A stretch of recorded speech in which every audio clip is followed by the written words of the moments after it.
Dans le chapitre Vision et couleurs, on va s'intéresser maintenant à la couleur des objets. Alors dans un premier temps, on va parler des filtres colorés. Un filtre coloré, c'est un petit objet transparent à la lumière, mais coloré, ça veut dire qu'il ne laisse passer que certaines couleurs de la lumière. Donc par exemple, j'éclaire en lumière blanche un filtre bleu. Donc lumière blanche, c'est la superposition de bleu, de vert et de rouge. Si le filtre est bleu, il ne laissera passer que le bleu, ça veut dire qu'il va absorber le vert et le rouge. Si maintenant je place devant la lumière blanche un filtre d'une couleur secondaire, magenta par exemple, il va absorber le vert et donc diffuser le bleu et le rouge, puisque le magenta c'est du bleu et du rouge. Si maintenant je superpose deux filtres, d'abord un filtre magenta qui va absorber le vert, puis un filtre cyan qui lui peut absorber le vert et le rouge, sauf que le vert a déjà été arrêté par le magenta, ce qui va sortir de ces deux filtres-là, c'est du bleu. Si je superpose un filtre magenta avec un filtre cyan, c'est comme si j'avais un filtre bleu.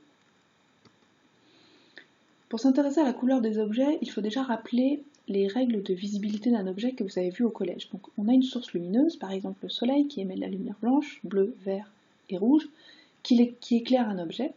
Cet objet va diffuser une partie de la lumière, c'est-à-dire refléter une partie de la lumière qui va devoir pénétrer dans notre œil pour qu'on puisse voir l'objet. Si une partie de la lumière est absorbée par l'objet, on verra l'objet d'une certaine couleur. S'il diffuse le bleu, le rouge et le vert, on le verra blanc. Par contre ici, par exemple, l'objet diffuse du rouge et un petit peu de vert, on va voir l'objet jaune-orange. L'objet aura absorbé le bleu. Il faut absolument que cette lumière pénètre dans notre œil. Ensuite, le mélange de rouge et de vert est fait par notre cerveau qui nous dit, voilà, l'objet va être orange ou jaune. On fait l'expérience avec une tomate avec des feuilles vertes. Donc la tomate, elle est rouge, les feuilles sont vertes, ça c'est ce qu'on voit de la tomate en lumière blanche. Si la tomate est rouge, ça veut dire qu'elle diffuse uniquement du rouge. Elle diffuse du rouge alors qu'elle reçoit du rouge, du vert et du bleu puisqu'elle est éclairée en lumière blanche. Donc la tomate qui est rouge absorbe donc le vert et le bleu. De la même façon, les feuilles qui ne diffusent que le vert absorbent le rouge et le bleu. Sur la première image, cette tomate est éclairée en lumière rouge. Donc la tomate diffuse le rouge, jusque-là pas de problème, on verra la tomate en rouge. En revanche, les feuilles qui sont capables de diffuser que du vert, si on les éclaire en rouge, elles ne reçoivent que du rouge, elles ne peuvent pas diffuser de lumière, dans ce cas-là on les verra noires. L'absence de lumière, ce sera noir. Sur la deuxième image, notre tomate est éclairée en lumière jaune. La lumière jaune, c'est du rouge et du vert. La tomate absorbe le vert, mais va pouvoir diffuser le rouge, on verra la tomate rouge. Les feuilles absorbent le rouge, mais vont pouvoir diffuser le vert, on verra les feuilles en vert. Donc on voit la tomate en lumière jaune telle qu'on la voit en lumière blanche.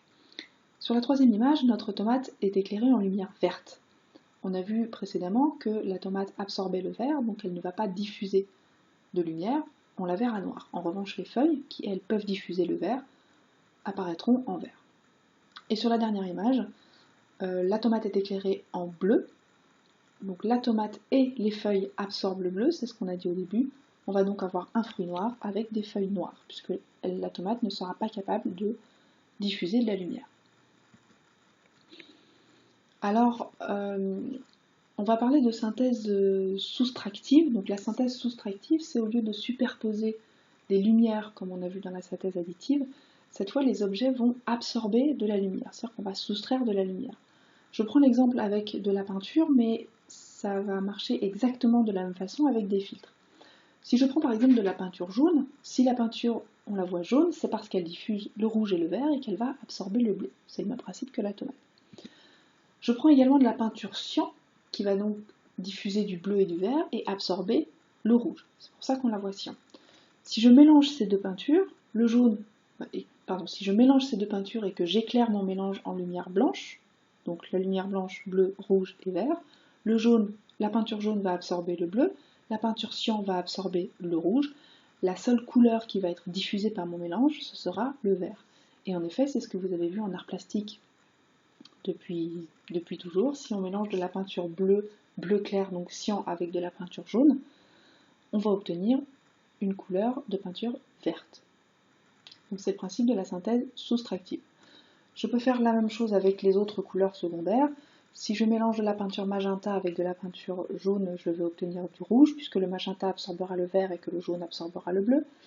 Et si je mélange de la peinture magenta avec de la peinture cyan, je vais obtenir du bleu, puisque la peinture cyan va absorber du bleu foncé, du coup, puisque la peinture cyan va absorber le rouge, et que la peinture magenta va absorber le vert. Si je mélange mes trois peintures, chacune d'elles va absorber une des couleurs primaires de la lumière, je vais donc obtenir du noir.